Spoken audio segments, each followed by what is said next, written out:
بنی اسرائیل میں کوئی عابد تھے، اللہ کی مخلوق سے اتنا پیار کہ ایک دن کہیں جا رہے تھے، رستے میں ایک پہاڑ آ گیا تو پہاڑ دیکھ کر اپنے لیے نہیں اللہ کی مخلوق کے لیے وہ عرض کرتے ہیں کہ رب کریم تو قادر ہے، اگر تو چاہتا تو پہاڑ نہ بناتا، تیری مخلوق کو آسانی ہو جاتی، اتنی مشکل سے پہاڑ چڑھتے ہیں پھر اترتے ہیں،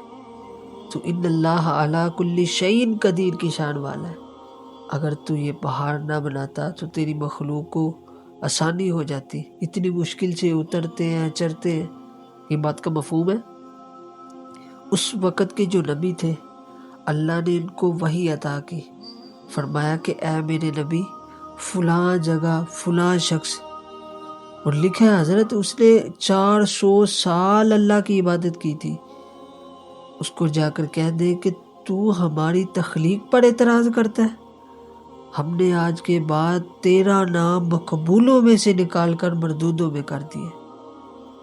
آج کے بعد تو ہمارا مقبول نہیں۔ تو اللہ کے نبی اس عابد کے پاس تشریف لے گئے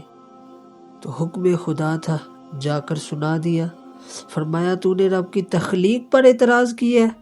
تیرے لیے یہ پیغام ہے، تیرا نام مقبولوں سے نکال دیا گیا، مردودوں میں داخل کر دیا گیا۔ تو یہ سن کر وہ سجدے میں گر گیا،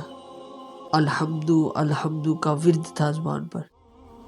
اللہ کے نبی دیکھ رہے ہیں کہ یہ کس بات پر شکر ادا کر رہا ہے، اس کا نام مردودوں میں ڈال دیے گئے، یہ شکر ادا کر رہا ہے، بھئی کیسا شکر۔ جب اس عابد نے اپنا سر سجدے سے اٹھایا تو اللہ کے نبی پوچھتے ہیں کہ تجھے جنت والے رجسٹر سے نکال کر جہنم والے رجسٹر میں داخل کر دیا گیا، تو کس بات کا شکریہ ادا کر رہا ہے؟ تو اس نے کہا میں اس بات پر شکر ادا کر رہا ہوں کہ شکر ہے کہ دونوں میں سے کسی رجسٹر میں تو نام ہے، تو شکر ہے دونوں میں سے تو نہیں نکال دیا، جہنم میں پھینکا یہ تو نہیں کہا ہمارا بندہ ہی نہیں۔ میں اس بات کا شکر ادا کر رہا ہوں کہ کم از کم اللہ کے بندوں میں تو ہوں نا۔ اسے پتا تھا حضرت بندگی کا مزہ کیا ہے، ہماری جانیں بلا کے بندگی کیا ہے، اللہ اکبر، اسے بندگی کا پتا تھا۔ اقبال نے بھی کہا نا کہ مجھے خدا بھی بنایا جائے میں خدا نہ بنوں، جو مزہ بندہ بننے میں ہے۔ حضرت شکر اس بات پر کر رہا ہوں کہ شکر ہے اس کا بندہ تو ہوں، مقبولوں میں نہ صحیح مردودوں میں، بندہ تو ہوں نا، اس کا بندہ اپنی بندگی سے تو نہیں نکالا اللہ نے۔ کہنے لگا کہ اللہ کے نبی آپ ہی اللہ کا پیغام لے کر آئے ہیں، جنت میں تیرا کوئی ٹھکانہ نہیں، تو جہنم میں جائے گا، اب میری طرف سے جا کر اللہ کی بارگاہ میں جا کر عرض کرنا کہ اے رب کریم اگر بھیجنا جہنم میں ہے تو پھر اتنا کرنا کہ میرے جسم کو اتنا بڑا کر دینا، ساری کی ساری جہنم میرے وجود ہی سے بڑھ جائے۔ ہائے حضرت، اتنا کرنا کہ میرے وجود کو اتنا بڑا کر دینا کہ ساری کی ساری جہنم میرے وجود ہی سے بڑھ جائے، تاکہ کسی اور لا الہ الا اللہ کہنے والے کو جہنم میں نہ جانا پڑے۔ اتنی محبت اللہ کی مخلوق سے، جا کر عرض کریے گا کہ اتنا بڑا جسم کر دے کہ میں اکیلا ہی ساری جہنم سے بڑھ جاؤں،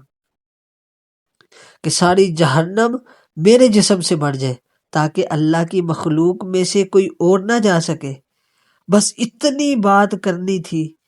کہ اللہ نے نبی پر وہی اللہ کے نبی پر وہی آ گئی، حکم ہوا کہ اے نبی اس بندے سے کہہ دے یہ تیرا امتحان تھا، ہم تجھے آزما رہے تھے کہ کیا کرتا ہے، ہم لوگوں کو تیرا اخلاص دکھانا چاہتے تھے، اتنا پیار میری وجہ سے میری مخلوق سے، جا ہم نے تجھے بھی معاف کر دیا، اور قیامت والے دن تو جس کے لیے کہے گا ہم اسے بھی معاف کر دیں گے۔ اللہ اکبر، یہ ہے بندگی کا مزہ۔ ہائے واہ خدا، کتنا رحیم ہے تو اس لیے اقبال نے کہا خدا کے بندے تو ہیں ہزاروں، بنوں میں پھرتے ہیں مارے مارے، میں اسی کا بندہ بنوں گا جس کو اللہ کے بندوں سے پیار ہے۔